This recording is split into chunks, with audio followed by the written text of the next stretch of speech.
श्री स्वामी समर्थ. प्रेक्षकांनो, आनंदी या मालिकेमध्ये जबरदस्त असा ट्विस्ट येताना आता आपल्याला पाहायला मिळणार आहे. अखेरीस निंबाळकर वाड्यावर पोलीस येणार, पण यावेळी विद्याधरला नाही तर युगंधरला पोलीस आता पोलीस कोठडीमध्ये घेऊन जाताना आपल्याला पाहायला मिळणार आहे. इकडे आनंदीसाठी मालक साहेबांनी जो काही या विद्याधर सोबत प्रकार केला होता, जो काही स्फोट घडवून आणला होता, त्या प्रकरणी आता विद्याधरने अनेक पुरावे देत मालक साहेबांना जेलमध्ये टाकलेलं असतं. हे आता आपल्याला मालिकेमध्ये येणाऱ्या काही भागांमध्ये पाहायला मिळणार आहे. पण आपले आनंदी मालक साहेबांना कशा प्रकारे जेलमधून बाहेर काढते, या उलट विद्याधर विरोधात अनेक पुरावे देत विद्याधरलाच पुन्हा एकदा जेलमध्ये टाकताना आपल्याला पाहायला मिळणार आहे. शिवाय हे सगळं मालिकेमध्ये कशा प्रकारे घडत जाणार आहे हे जर तुम्हाला जाणून घ्यायचं असेल तर तुम्ही आपला हा व्हिडिओ अगदी शेवटपर्यंत पहा, म्हणजे तुमच्या सगळं काही इकडे लक्षात येऊन जाईल. मालक साहेबांनी या विद्याधरसोबत जो काही प्रकार केलेला असतो, या सगळ्याने विद्याधर खूप तापून उठलेला असतो, पेटून उठलेला असतो. त्यांनी मनाशी इकडे आता ठरवलेलं असतं की या प्रकरणात तर हा युगंधर माझ्या तावडीत सापडलेला आहे आणि मी आता त्याची चांगली जिरवणार आणि त्याला कसल्याही परिस्थितीमध्ये जेलमध्ये टाकणार म्हणजे टाकणार. आणि त्याचप्रमाणे हा विद्याधर इकडे पोलिसांना घेऊन इकडे निंबाळकर वाड्यावर आलेला असतो, पण अभावी ते इकडे मालक साहेब आता पोलिसांसोबत जात नाही आणि मालक साहेब पोलिसांना या युगंधरला डायरेक्ट ओपन चॅलेंज देतात की ज्या दिवशी तुमच्याकडे माझ्या विरोधात पुरावे असतील त्या दिवशी मी स्वतःहून जाऊन इकडे पोलिसांच्या गाडीत जाऊन बसेल आणि त्यानंतर मी तुम्हाला काहीही बोलणार नाही. आता इकडे पोलीसही बोलतात, अहो विद्याधर साहेब, या मालक साहेबांविरुद्ध आपल्याकडं एकही पुरावा नाही आणि असं पुरावा नसताना आपण कोणालाही जेलमध्ये टाकू शकत नाही. विद्याधर पोलिसांवर ओरडतो आणि बोलतो की जा लगोलग या प्रकरणाचा शोध घ्या आणि या युगंधर निंबाळकरला जेलमध्ये नेऊन टाका. मला या मालक साहेबाला, तुमच्या लाडक्या युगंधरला जेलमध्ये खडी फोडताना पाहायचं आहे. त्यांनी माझ्यावर हा जो काही घात केला आहे, मला जीवे मारण्याचा प्रयत्न केला आहे, त्या प्रकरणाचा कसून शोध झालाच पाहिजे आणि ह्या नराधमाला अटक केली गेलीच पाहिजे. इकडे हा विद्याधर भारी इकडे एकदम सज्जन असल्याचा आव आणत असतो आणि मालक साहेबांना अगदी नराधम, कैदी असे बरेच काही उलाणे त्यांनी केलेले असतात. आनंदी मात्र शांतपणे या प्रकरणाकडं पाहत असते, पण या सगळ्यामध्ये मात्र युगंधर खूप नॉर्मल वागत असतो. त्याला या प्रकरणाचं अजिबात काही गांभीर्य आलेलं नसतं. पण इकडे आता हा विद्याधर इतका पेटून उठलेला असतो की बास रे बास. त्याचे ते सगळे शब्द ऐकता इकडे आता शिल्पा, बाकीचे सगळे घरातले थरकापून उठलेले असतात. त्यांना खूप टेन्शन आलेलं असतं. आता त्यांना फक्त इकडे युगंधरची काळजी लागून राहिलेली असते, कारण विद्याधर किती नीच आहे, किती खालच्या पातळीला जाऊन वागू शकतो, हे सगळं घरचे चांगलेच ओळखून असतात. पण आता सगळ्यांचं लक्ष फक्त युगंधर काय करणार आणि युगंधर सोबत काय होणार याच गोष्टीकडे लागून राहिलेलं असतं. आता सगळे निघून जातात, पोलीसही त्यांच्या त्यांच्या मार्गाला लागतात. आता इकडे शिल्पा, मालक साहेब आणि आपले शिर्के रूममध्ये गेलेले असतात. बंद खोलीआड यांची खूप मोठी चर्चा चालू असते. शिल्पा युगंधरला जाब विचारत असते की अरे युगंधर, तू असं का वागलास? विद्याधर तुझा सक्का पारका भाऊ आहेस आणि तू त्याच्या जीवावर उठलास. त्याच्यासोबत खरोखरच तू हा स्फोट घडवून आणला आहेस का? आता इकडे मालक साहेब बोलतात, हो ताई, मीच हे सगळं केलं आहे, कारण आता ह्या विद्याधरची दिवसेंदिवस मजल वाढत चालली आहे. पहिला हा विद्याधर फक्त आनंदीला त्रास द्यायचा, तिचा मानसिक छळ करायचा, पण आता याची इतकी मजल वाढली की तो तिच्या अगदी जीवावर उठला आहे. ताई, या गोष्टीचं गांभीर्य कळतंय का तुला? पण आता शिल्पा बोलते, अरे तो विद्याधर कसा आहे हे आपल्याला माहीत आहे, म्हणून काय तू त्याचा जीव घेणार का? अरे उद्या काही बरं वाईट झालं असतं तर आपण काय केलं असतं? तेव्हा आता इकडे मालक साहेब बोलतात, अगं शिल्पाताई, तू मला इतका कच्चा खेळाडू समजते काय की मी काहीही करणार आणि त्याचं सगळं काही उलटे परिणाम होणार? अगं मी जे काही केलं आहे ते अगदी विचार करून केलं आहे. त्यामुळे तू या गोष्टीची काळजी करू नको. पण शिल्पा बोलते, "अरे तुम्ही दोघंही माझी सख्खी भावंडं आहात आणि तुमच्यामध्ये चाललेला हा वादाचा प्रश्न मला आता सहन होत नाही.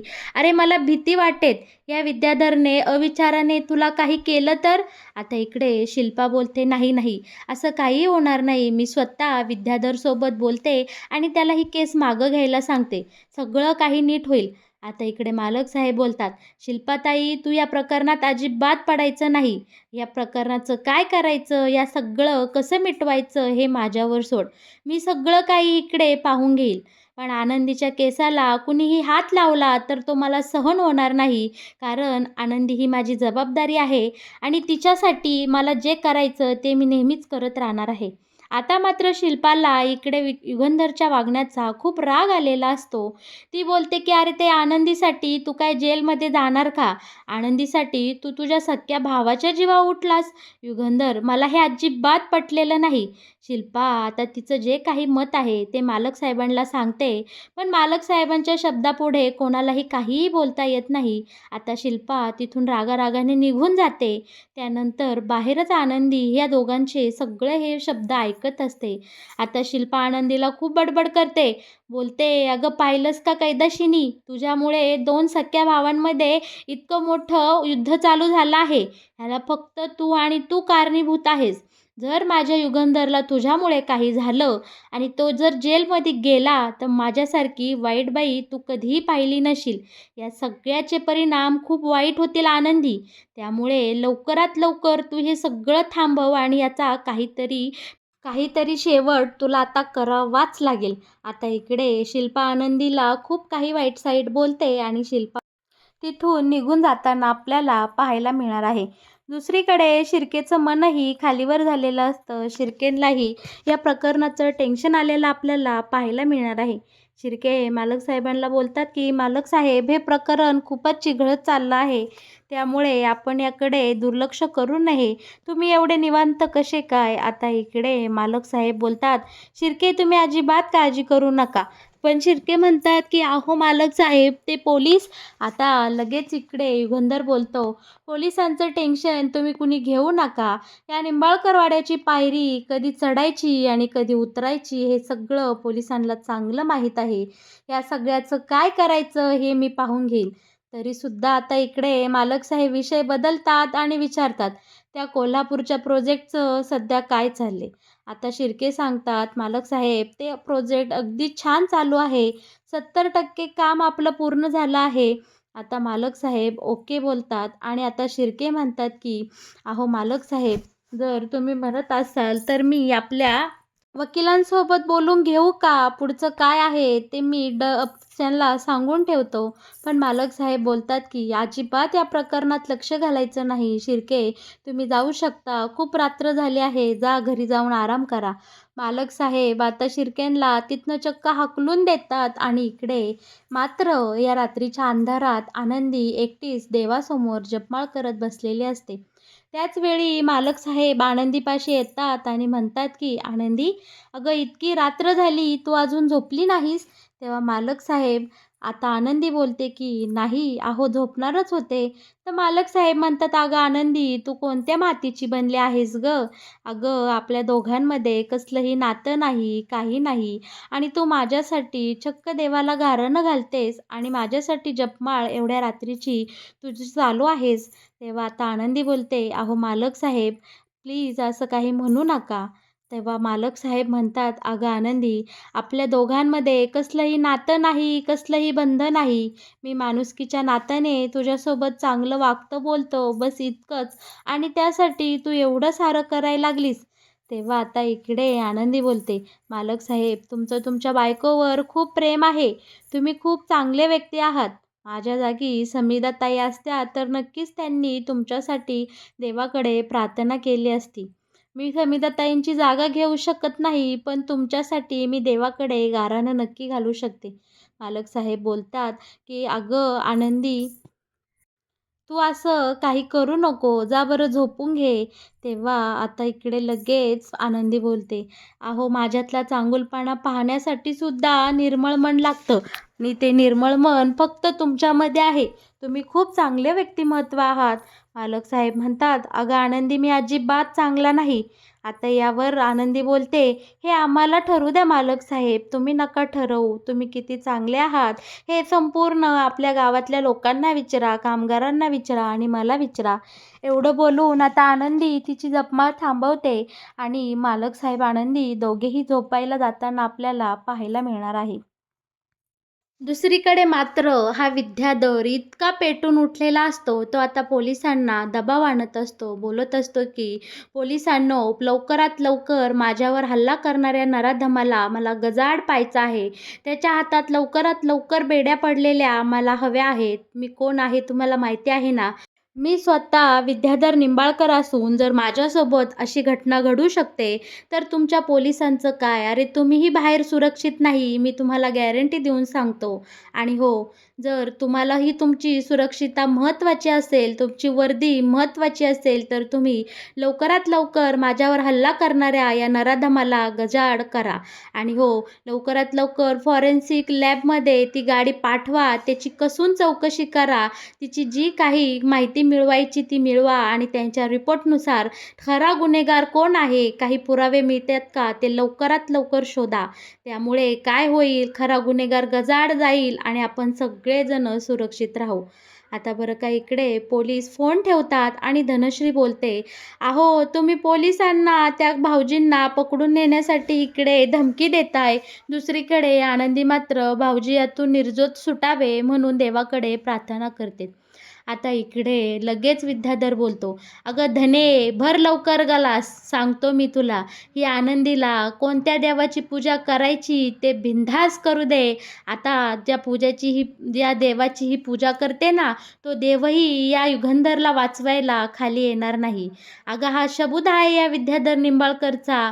या मालक साहेब स्वतःला या गावचा विधाता समजतो ना, या विधात्याचा कसा चेहरा मी टराटरा फाडून टाकतो आणि त्याला कसं फरफडत पोलीस जेलमध्ये घेऊन जातात, त्याची मी लवकरच परवानगी करणार आहे. त्याची रवानगी मी जेलमध्ये केल्याशिवाय राहणार नाही. फक्त या युगंधरच्या विरोधात पोलिसांना पुरावे मिळू दे, मग मी दाखवतो की हा विद्याधर काय चीज आहे. नाही या मालक साहेबांची अख्ख्या गावासमोर फजिती केली तर मी नाव नाही लावणार विद्याधर निंबाळकर.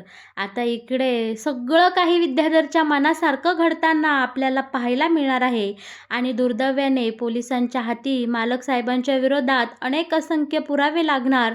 आणि बरं का आता इकडे होत्याचं नव्हतं होताना आपल्याला पाहायला मिळणार आहे आणि चक्क या निंबाळकर वाड्यातून युगंधर निंबाळकरला पोलीस आता घेऊन जाताना आपल्याला पाहायला मिळणार आहे. आता मालक साहेबांविरुद्ध अनेक पुरावे मिळाल्यामुळे आता पोलीस यांना पोलीस स्टेशनमध्ये घेऊन जायला आलेले असतात. युगंधरने शब्द दिल्याप्रमाणे स्वतः तो पोलिसांच्या गाडीत जाऊन बसतो आणि आता मालक साहेबांवर या सगळ्या प्रकरणाची कसून चौकशी होताना आपल्याला पाहायला मिळणार आहे. इकडे शिर्के, आनंदी, ताईसाहेब घरातले सगळेच खूप टेन्शनमध्ये असताना आपल्याला पाहायला मिळणार आहे. पण नीच विद्याधर मात्र या सगळ्याची जंगी पार्टी करताना आपल्याला दिसणार आहे. विद्याधरला इकडे खूप आनंद झालेला असतो, कारण अखेरीस त्याच्या मनासारखं सगळं काही इकडे घडून गेलेलं असतं. विद्याधर पोलिसांच्या तावडीत तिकडे कैदीमध्ये असतो आणि हा विद्याधर इकडे उजड माथ्याने मस्तपैकी या निंबाळकर हाऊसमध्ये पार्टी करताना, दारू पिताना आपल्याला पाहायला मिळणार आहे. बरं का आता प्रेक्षकांनो इकडे या घडल्या प्रकाराचा आनंदीला खूप त्रास झालेला असतो. आनंदीने आता मनाशी पक्क ठरवलेलं असतं की इतक्या चांगल्या माणसाला, देव माणसाला या विद्याधरमुळे जेलची पायरी चढावी लागली, जेल कोठडीमध्ये टाकलं गेलं. या सगळ्याचा मी बदला घेणार आणि माझ्या मालक साहेबांना आता जेलमधून मी सोडवून आणणार. बरं का आता प्रेक्षकांनो इकडे आपल्या आनंदीच्या मदतीला इकडे पृथ्वीही धावून आलेला असतो, कारण आता पृथ्वीच्या मनातही स्वतःच्या बापाविषयी मायाप्रेम आनंदीने निर्माण केलेलं असतं. पृथ्वी, आनंदी आणि आपले शिर्के तिघेही जण एकत्र येतात आणि या विद्याधरच्या विरोधात असंख्य पुरावे आता जमा करताना आपल्याला पाहायला मिळणार आहे. विद्याधर आनंदीसोबत कशा प्रकारे वागत होता, इथून मागे त्याने किती पापं केली, किती कारस्थानं केली, या सगळ्याचे पुरावे आता आनंदी, पृथ्वी आणि हे शिर्के मिळून जमा करतात. पहाडासारखा आपला बाप राजा माणूस जेलमध्ये आहे ही कल्पनाच आता पृथ्वीला सहन होत नसती आणि आनंदीच्या मदतीने पृथ्वीनेही या स्वतःच्या लाडक्या काकाविरोधात असंख्य पुरावे जमा केलेले असतात.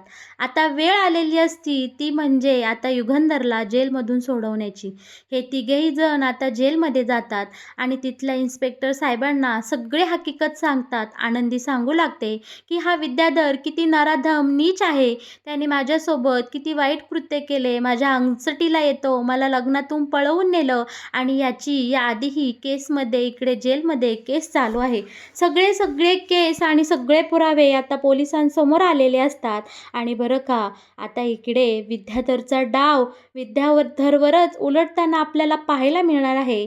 आता इकडे पृथ्वीने आणि आनंदीने मिळून आपल्या युगंधरची बेलवर सुटका केलेली असते. युगंधर जेलमधून बाहेर आलेला असतो. पृथ्वी वडिलांना पाहताच त्यांना कडकडून मिठी मारतो आणि बोलतो की बाबा, तुम्हाला असं पाहवत नाही. अहो, वाघासारखा माझा बाप आज माझ्या काकामुळे जेलमध्ये गेला, ह्या गोष्टीची मला खूप खंत आहे. बरं का, आता प्रेक्षकांनो, सदर पुरावे आणि आनंदीने केलेली केस शिवाय आनंदी हे जिवंत जागता पुरावा या सगळ्या प्रकरणामुळे आता विद्याधरला पोलीस जेलमध्ये टाकतात आणि युगंधरची सुटका होताना आता आपल्याला मालिकेमध्ये पाहायला मिळणार आहे. तर अखेरीस आपल्या आनंदीच्या प्रयत्नांना यश येताना आपल्याला पाहायला मिळणार आहे आणि आपले मालक साहेब निर्दोषपणे जेलमधून बाहेर येताना आपल्याला पाहायला मिळणार आहे. तर मग प्रेक्षकांनो, कसा वाटला आनंदी या मालिकेत येणारा हा नवीन ट्विस्ट? या मालिकेविषयीचे असेच नवनवीन अपडेट जर तुम्हाला सगळ्यात आधी जाणून घ्यायचे असतील तर तुम्ही आपल्या या व्हिडिओला लाईक करा, शेअर करा आणि आपल्या या चॅनलला सबस्क्राईब करायला अजिबात विसरू नका. आनंदी या मालिकेमध्ये पुढे असं काय घडणार आणि असेच या मालिकेचे नवनवीन अपडेट जर तुम्हाला सगळ्यात आधी नेहमीच जाणून घ्यायचे असतील तर तुम्ही आपल्या या चॅनलसोबत नेहमीच जोडलेले रहा. धन्यवाद.